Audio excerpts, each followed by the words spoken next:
వాళ్ళకి ఇచ్చిన నోటీసులు కూడా తర్వాత డేట్ ఉన్నా కూడా తీసుకొని వెళ్ళిపోయారు. తీసుకొని వెళ్ళి దాదాపు 9 గంటల పైన అతన్ని అనంతపూర్ ఎస్పీ విచారించాడు. సో బాగా తిప్పారని కూడా ఆరోపణలు వచ్చాయి. మొత్తానికి అతన్ని కోర్టులో ప్రొడ్యూస్ చేశారు. దాంతో కోర్టులో కూడా దాదాపు ఒక 8 నుంచి 10 గంటల పాటు విచారణ జరిగింది. ప్రధానంగా ఏంటంటే ఇతని మీద 111 బిఎన్ఎస్ సెక్షన్ పెట్టారు. 111 ఏం చెప్తుందంటే క్రిమినల్ సిండికేట్లో మెంబర్గా ఉన్నా లేకపోతే క్రిమినల్ సిండికేట్లో మెంబర్స్కి ఆశ్రయం ఇచ్చినా లేకపోతే క్రిమినల్ సిండికేట్ నుంచి డబ్బులు ఇతను లబ్ధి పొందిన ఈ 3 కండిషన్లు ఉంటేనే ఆ సెక్షన్ పెట్టాలి. ఈ 3 కండిషన్లు ఇతనికి వర్తించవు. పైగా కంప్లైంట్లు కూడా అదేమి లేదు. కంప్లైంట్లు ఏముందంటే తమ నాయకుడిని బూతులు తిట్టాడు పవన్ కళ్యాణ్ని, అలాగే తెలుగుదేశం నాయకుల్ని బూతులు తిట్టాడని మాత్రం కంప్లైంట్లో ఉంది. కంప్లైంట్లో ఉన్న సెక్షన్లు పెడితే ఇతనికి ఈజీగా బెయిల్ వచ్చేస్తుంది. ఎందుకంటే మనకున్న చట్టాలు ఏం చెప్తాయంటే 7 ఏళ్ళు లోపల శిక్ష పడే కేసుల్లో అసలు అరెస్ట్ చేయొద్దని సుప్రీంకోర్టు చాలాసార్లు చెప్పాయి. సో కాబట్టి వీళ్ళు ఏం చేస్తున్నారంటే 7 ఏళ్ళ కంటే పైన ఉన్న సెక్షన్ని పెట్టేస్తున్నారు. ఇది హైకోర్టు కూడా చెప్పింది.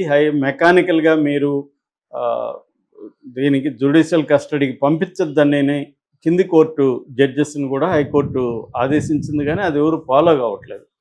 నేను చాలాసార్లు చెప్తుంటా, కింది కోర్టులు జనరల్గా వాళ్ళు గవర్నమెంట్కి ప్రోగా అంటే పబ్లిక్ ప్రాసిక్యూటర్కి ప్రోగా ఉంటారు. వాళ్ళు పెద్దగా బ్రెయిన్ అప్లై చేసి ట్రై చేయరు, రాగానే పెట్టేస్తుంటారు. అందుకని మనకి ఎక్కడ చూసినా ముందు అసలు పంపించేస్తారనమాట. అంత తప్ప అసలు ఈ సెక్షన్ కరెక్టా కాదా, కంప్లైంట్లు ఏముంది, 7 ఏళ్ళు లోపల కదా ఉండాలి, ఈ సెక్షన్ ఎందుకు పెట్టారు, నిజానికి ఆ సెక్షన్ తప్పని పోసాని లాయర్లు గట్టిగా వాదించగలిగారు. జడ్జి కూడా కన్విన్స్ అయ్యాడు, మ్యాజిస్ట్రేట్ కూడా. అయినప్పటికీ ఆయన రిమాండ్కి ఇచ్చేశాడు.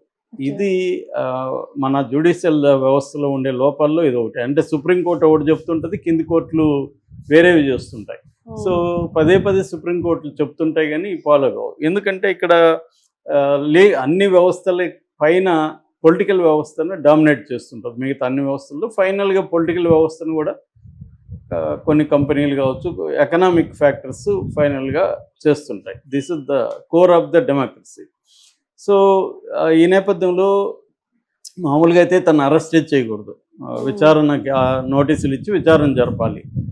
ఇట్లా ఇంతకంటే ఎక్కువ వాగిన తెలుగుదేశంలో బండారు సత్యనారాయణ ఫర్ ఎగ్జాంపుల్, రోజాని ఎంతో దారుణంగా మాట్లాడారు. అతన్ని ఏమైనా అరెస్ట్ చేస్తారా? అతన్ని అరెస్ట్ చేస్తూ ఉంటే అరెస్ట్ చేయొద్దని చెప్పి కోర్టు వదిలేసింది, నోటీసులు ఇవ్వమని చెప్పి. కాబట్టి ఇలాగా ఇదేంటంటే మనకి విచిత్రంగా ఉంటాయి. ఒకే సెక్షన్, ఒకే నేరానికి రకరకాలుగా శిక్షలు కనిపిస్తూ ఉంటాయి. నేరం ఒకటే కావచ్చు, కంప్లైంట్ ఒకటే కావచ్చు, కానీ సెక్షన్లు వేరే పెడుతుంటారు, కోర్టులు వేరే ఇస్తుంటాయి. దిస్ ఇస్ ద మనకుండే ప్రాబ్లమ్స్లో ఒకటి.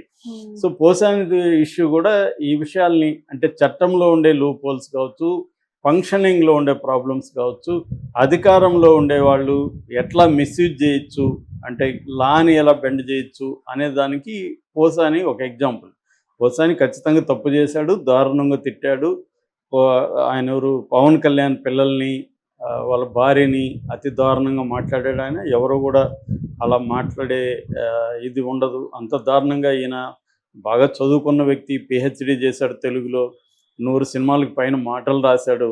అతనికి ఎంతో నాలెడ్జ్ ఉన్న వ్యక్తి అంత దారుణంగా దిగజారు మాట్లాడాల్సిన అవసరం. ఆయన దానికి ఇచ్చే ఎక్స్ప్లెనేషన్ ఏంటంటే, నన్ను ఇంకా ఘోరంగా మాట్లాడారు జనసేన వాళ్ళు. అది వాస్తవమే, ఆయన ఇంకా ఘోరంగా మాట్లాడవచ్చు. 3 రోజులు ఆయన్ని అజ్ఞాతంలోకి పోయేట్టుగా జనసేన వాళ్ళు చేసి ఉండొచ్చు.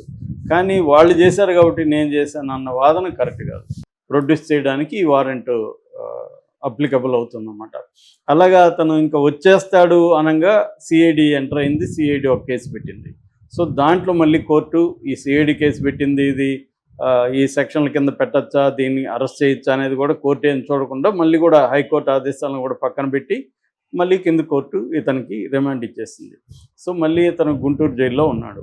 సో ఇప్పుడు నిన్న ఈ కేసులో కూడా ఆయనకి బెయిల్ వచ్చింది. సో బెయిల్ కండిషన్లు ఏంటంటే 2 లక్షల జామీను షూరిటీ, తర్వాత 2 మనుషులు జామీన్ ఇవ్వాలి.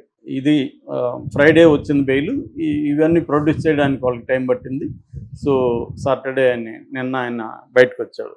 సో కండిషన్లు ఏమున్నాయంటే, ఒకటి ఎవ్రీ ట్యూస్డే అండ్ థర్స్డే ఈయన గుంటూరుకి వెళ్ళి మంగళగిరిలో సిఐడి ఆఫీస్లో 10 నుంచి 12 లోపల సంతకాలు పెట్టాలి 1 మంత్ వరకు. So that is number 1 condition. Number 2 వచ్చి దేశం వదిలి వెళ్ళకూడదు. ఒకవేళ వెళ్ళాలంటే కోర్టు పర్మిషన్ తీసుకోవాలి. అదే నెంబర్ 2. నెంబర్ 3 వచ్చి